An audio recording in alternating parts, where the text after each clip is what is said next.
गावातले तरुण माझ्या कार्यक्रमालाही आले आणि त्यांनी माझा तिथं अनुभव घेतला। वेगवेगळ्या सोशल मीडियाच्या माध्यमातून माझ्याबद्दलची इथल्या तरुणांना चांगली माहिती झाली। मित्रहो, मी आपल्यापैकीच एक आहे, वारकरी संप्रदायाचा, सामान्य शेतकऱ्याचा मुलगा, तुमच्या वसंतनगरच्या आश्रमशाळेत 10वी पर्यंतचं शिक्षण घेतलेला। भयानक अशा परिस्थितीत, लाईट नव्हता, पाणी नव्हतं, रस्ते नव्हते, 5-5 कोस आंघोळीला आम्हाला दूर जायचं। पण त्या शाळेत 1980ला मी फर्स्ट क्लास मेरिटमध्ये पास झालो।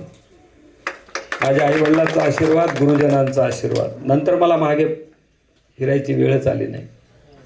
माझी आपल्याला विनंती आहे, ज्या घरामध्ये आईवडिलांचा मान, जे तरुण मरेपर्यंत आईवडिलांचा मान ठेवतात, त्या घरात काही कमी पडणार नाही।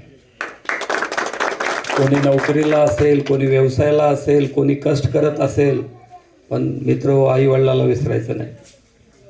निवडणुका येतात जातात, पण मला जे घडलं आहे सर, बरोबर आहे का? दुनियात आईवडिलापेक्षा मोठं काही नाही, एवढा विचार आपण माझ्याकडून घ्यावा। या ठिकाणी गावकऱ्याच्या वतीने माझा सत्कार केला, माझ्यासोबत आलेल्या सगळ्या वरिष्ठ पाहुण्यांचा सत्कार केला। मी सर्व मंडळीचा मनापासून आभार व्यक्त करतो। इथं काही गावाच्या प्रश्न मांडले, प्रांतरचना, राज्यरचना, प्रशासनाच्या सोयीतून जिल्ह्याची रचना, तालुक्याची रचना, ग्रामपंचायतची रचना, आवाढव्य काम आहे। सरांना माहीत आहे, सरपंचांना माहिती आहे। मग एखादी डोंगरची रांग, एखादा मुख्य रस्ता, एखादी नैसर्गिक नदी, ह्याच्यावर ह्या चतुर्सीमा ठरतात। आणि आपलं दुर्भाग्य असं झालं, मुखेडच्या एकदम जवळ राहून भौगोलिक परिस्थितीमुळं हे काहीतरी डोंगर दिसतात, तिकडे हायवे दिसतो, हा भाग कंधार प्रशासनात गेला। काही गैर मानायचं नाही, तुम्हाला दूर पडतं एवढी अडचण आहे। पण कोण लोकप्रतिनिधी मतदान घेऊन जर तुमची उपेक्षा केली असतील तर हे पाप आहे। हे काल्पनिक रेषा आहेत। तुम्ही कुठं आहे? तुमचं गाव तुमच्याच ठिकाणी आहे, तुमची जमीन तुमच्याच ठिकाणी आहे। जे कंधारला मिळतं तेच मुखेडला मिळतं, फक्त काही प्रमाणपत्र काढायला मुद्दाम कंधारला जावं लागतं। ही गैरसोय मी मान्य करतो, पण ज्यांनी तुमचं मतदान घेऊन तुम्हाला साथ दिली नाही, ते लोकशाहीची थट्टा आहे। लोकशाही झाल्यानंतर तुम्हाला मतदानाचा अधिकार मिळाला। डॉक्टर बाबासाहेब आंबेडकर असोत, या राज्याचे दैवत छत्रपती शिवाजी महाराज असो, राजमाता अहिल्याबाई होळकर असो, त्यांनी समानतेचं मंत्र पाळलेलं आहे, बंधुभावाचा मंत्र पाळलेला आहे, विकासाचा मंत्र पाळलेला आहे।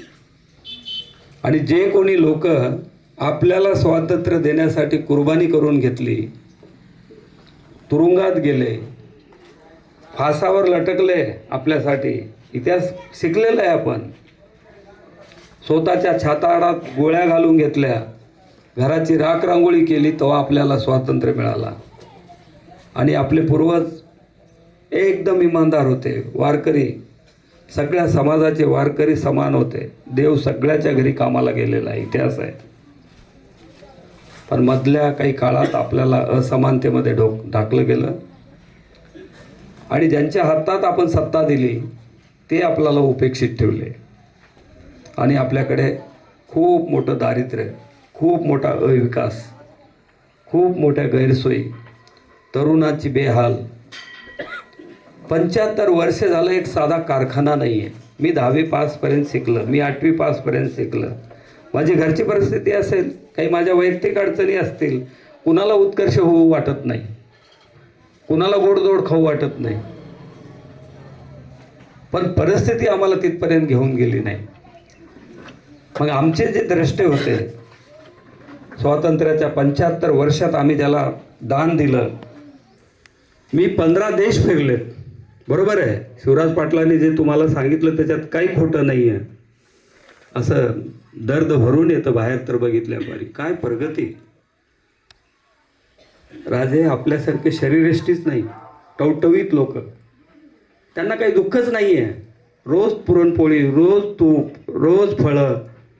आपल्या वाटेला आयुष्यात कधी एक तो दिवस येतो हालापेष्टा, कष्ट, उपेक्षित, पैशाची टंचन, कुठलंच काही साधन नाही आहे. मराठवाडा तर एवढा दयनीय आहे.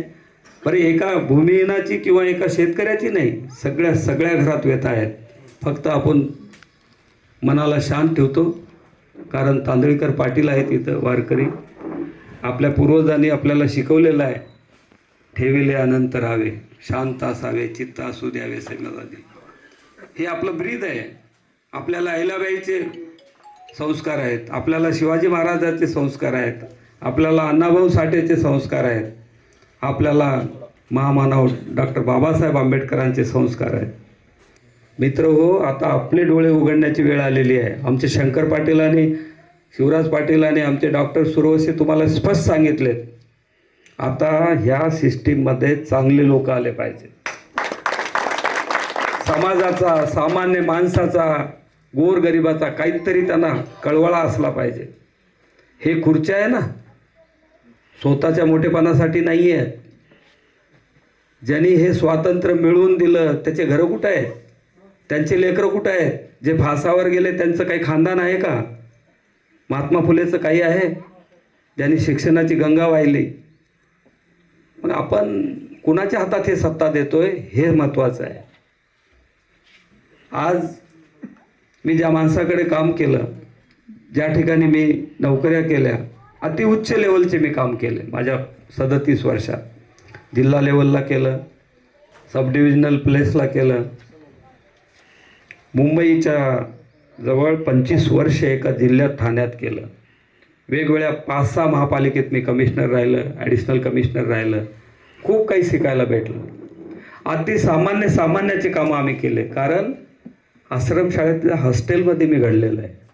मला जाणीव आहे, 18 पगड जातीच्या सोबत बसून एका प्लेटमध्ये मी खाल्लेलं आहे. आणि ह्या भूमीनं मला मोठं केलेलं आहे. माझ्या आयुष्यात मला 100 रुपये दिला असेल, कोणी 50 रुपये दिला असेल, कोणी माझ्या खांद्यावर हात टाकला असेल, कोणी मला शक्ती दिली असेल, त्या सगळ्यांचं 100 पटीचं देणं मी वापस केलं. पेंटे इथं आहे, माझं पूर्ण खानदान त्याला माहिती आहे आणि माझ्या आयुष्याच्या कामाची पद्धतसुद्धा माहिती आहे. गेले 25-30 वर्षात जर मी दिवाळीला आलो ना, मी झोपेतून उठण्याच्या पहिलं माझ्या दारात 100-50 लोक. आज नाही आहे, आता मी मुख्यमंत्र्यासोबत आहे म्हणून नाही आहे, हे फार पूर्वीपासून आहे. माझ्यासोबत 18 पगड जातीचे 400 अधिकारी आम्ही घडवले. 400 अधिकारी कमीत कमी, तसे तर हजारो आहेत. एक दोन नाही, 10,000 लोकांना अन्नाला लावलेला माणूस आहे. कारण एवढ्या मोठ्या पदावर मी काम केलं. आणि ज्यावेळेस मी सुट्टीत गावाकडं आलं, वडीलधारी सरासरखे यायचे, माझा नातू आता शिकत नाही, अमुक माझा जवळचा माणूस फार रिकामा झाला, व्यसनाधीनकडे जायची वेळ आली. जे माझ्यासमोर आले 18 पगड जातीचे, कोणी, मी कधी आयुष्यात कोणाला विचारलं नाही की हे कोण आहे, कुठला आहे, काय आहे. आत्तासुद्धा कुण्याही पक्षाचा माणूस, कुण्याही धर्माचा माणूस, कुण्याही जातीचा माणूस, कुण्याही पंथाचा माणूस, मी ज्याचं काम केलं त्याच्याबद्दल सुद्धा आठवण नाही केली की ह्याचं मी काम केलं आहे. निरपेक्ष केलं आहे. सर, सोमवारे आयुष्यात जे शिक्षण आम्हाला पांडुरंगाची आहे, ज्ञानेश्वराची आहे, तुकाराम महाराजाची आहे, चोखामेळाची आहे, नामदेव महाराजांची आहे, आदर्श जीवन जगायचं हे वडिलांनी शिकवलं, आईनं शिकवलं. डॉक्टर बाबासाहेब आंबेडकर वाचला, आम्ही आत्मसात केला. अण्णाभाऊ साठे वाचला, आत्मसात केला. जे छत्रपती शिवाजी महाराज असतील, अहिल्यादेवी होळकर असतील, असा कुठला सुधारक नाही आहे की मला त्याचं ज्ञान नाही आहे. आणि दुर्दैव असं झालं की आपल्याकडे समाज सुधारकाची बी कमतरता राहिली, संतांची महिमा आपल्याकडे खूप मोठी राहिली, आपल्याकडे विकास पुरुषाची बी महिमा कमी राहिली. आदरणीय शंकररावजी चव्हाण जर सोडले, त्याच्यानंतर असा योग पुरुष आपल्याकडे झालाच नाही. हे आपलं दुर्दैव आहे. आणि आपण तशाला हेरलं नाही, आपण तशाला शोधलं नाही, नको त्याच्या हातात आपण देऊन टाकलं, सहज देऊन टाकलं चपटी थोडाफार. दुर्दैव आहे हो, हे इमान आहे. तुमची बोली होऊ शकते सर, 1000-2000 कोणी तुम्हाला विकत घेऊ शकते, एवढे आपण पोरके आहे. अरे ज्याचं भविष्य आहे, हे नन्हे लेकरांचं भविष्य आहे, आपल्या भागांचा विकास आहे. बरं, ज्यांनी आपल्याला हे अधिकार दिले ते तर फासावर गेलेले आहेत. म्हणजे आपण सिरियस नाही आहे म्हणून आपला गैरफायदा लोक घेतलेले आहेत. ठणकावून सांगितलं पाहिजे, 10 वर्षामध्ये हे रस्ता करू शकलं नाही, काय अधिकार आहे आमच्याकडे परत उभा राहण्याचा? तुमचा हक्क आहे ना. मी जर तुम्हाला इथे येऊन 2 गोष्टी सांगितले, मी 5 वर्षात, 2 वर्षात, 3 वर्षात नाही केले, तर मी इथे येऊन शान उभा राहायला, परत तुम्हाला हात जोडायला मला अधिकार आहे? बिलकुल नाही आहे. ही संस्कृती आपण निर्माण केली पाहिजे. आपण कोणाचे दुश्मन नाही आहे. आपल्याला आपले हक्क देणारा माणूस पाहिजे. खरं तर ते मायबाप आहेत आपले, आपण त्यांची लेकरं आहे, त्यांना तळमळ असली पाहिजे. माझ्या हातात सरांनी सांगितलं, पप्पे काहीच सत्ता नाही तर त्यांना काय मागणार, पण आम्ही पहिलंच खूप काही दिलंय. आपली आणि आपली थोडी पहिली अगर 1-2 महिन्याखाली घसर झाली असते ना, हे 3-4 गोष्टी केल्या असत्या. मी बौद्ध उपासनाच्या विपशन केंद्राला 15 कोटी मंजूर केले ह्या तालुक्यात. मी लवबंदे साहेबांचं माझं एकदा बोलणं झालं, राहुल माझा मित्र आहे, त्यांनी बोलला, साहेब आम्ही 2.5 कोटी मंजूर करून आणलं होतं बौद्ध स्मारकासाठी, आणि आमचे काही मान्यवर आमची ऑर्डरच रद्द करून टाकली. आम्ही वेगळ्या पद्धतीनं आणलं होतं. मला ऐकून दुःख झाला.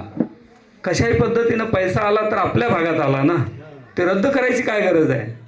मी मुख्यमंत्र्यांशी चर्चा केली, आदरणीय पालकमंत्र्यांशी चर्चा केली, त्याच कामासाठी परत 2 कोटीची ऑर्डर आणून दिली, आणि बौद्ध धर्माच्या परिवर्तनाच्या दिवशी त्या कामाचं आम्ही भूमिपूजन सुद्धा केलं.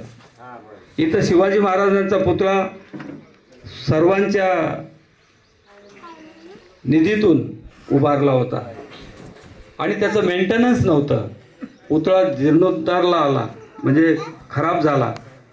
काही मान्यवर माझ्याकडे आले की ह्याला 25 लाख रुपये लागणार आहे. मी मुख्यमंत्र्यांशी चर्चा केली.